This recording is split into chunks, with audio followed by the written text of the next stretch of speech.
ना डेफिनेटलि बेबायदि माने मा होनो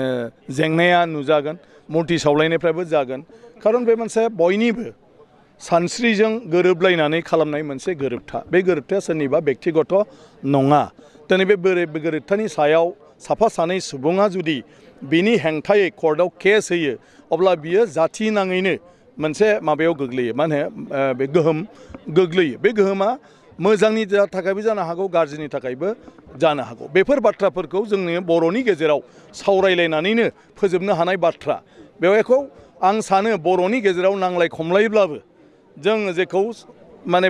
गावनि गेजेराव सोदांलायनानै लानो हागौमोन बेखौ जों हाइ कर्ट बा सुप्रिम कर्टआव मालाबाबो जों लुबैनाय बायदि जाया खारन जों गावनि आंगो बिदा फंबायनिख्रुइ माब्लाबाबो कर्टनि जाजआ सोरबा उकिला आंगोसिन जानो हाया गावा गावानो गतिके बर'नि जेंनाखौ बर'आसो बुजिगौ आरो बर'जों बर' समस्याखौ समाधान खालामनानै लानांगोन आरो न'खरनि गेजेरावनो गावनि गेजेराव फोथायनायखौ खोमानानै मालायनि न'खराव थांनानै जुदि नोङो बिसार बिहैयो नों मा आसा खालामनो जे बै मानसिया नोंनि थाखाय जे मोजां बिसार खालामनानै होगोन बरन्स बांसिनसो गाज्रि फिथाइ ओंखारनोबो हागौ ओंखायनो बे खुब आनफर्चुनेट आरो आं सानो बेफोरबायदि जेंना थायोब्ला गावनि गेजेरावनो नांगौबा नांलाय खमलाय जुक्ति तर्क होलायनानैब्लाबो मोनसे समाव फोजोबनानै लाहैनांगौ साननैनि हाबाफारिजों क'क्राझारनि बड'लेण्ड मुलुगसोलोंसालिनि बानजायनाय आरो बिटिसि सोरखारनि हेफाजाबाव गिबि खेबनि थाखाय बड'लेण्ड मौस्रोम मैखुननि मेला खुंफुंनो आखायाव लादों बे बड'लेण्ड मैखुन मेलाखौ 23 आरो 24 मार्चखालि साननैनि हाबाफारिनि गेजेरजों बड'लेण्ड मुलुगसोलोंसालियाव खुंफुंनाय जागोन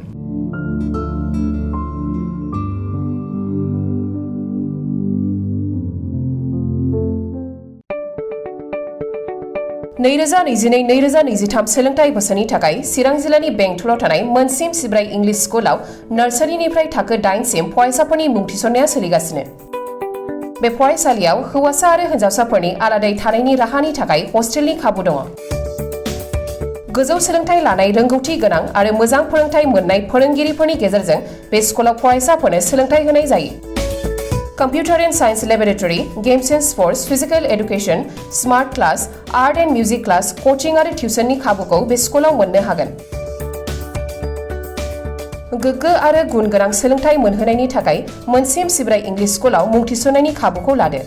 आबुङै मिथिनो थाखाय 99548 52542 94357 59226 आरो 60018 99387 मबाइल नाम्बाराव फोनांजाब खालामनो हागोन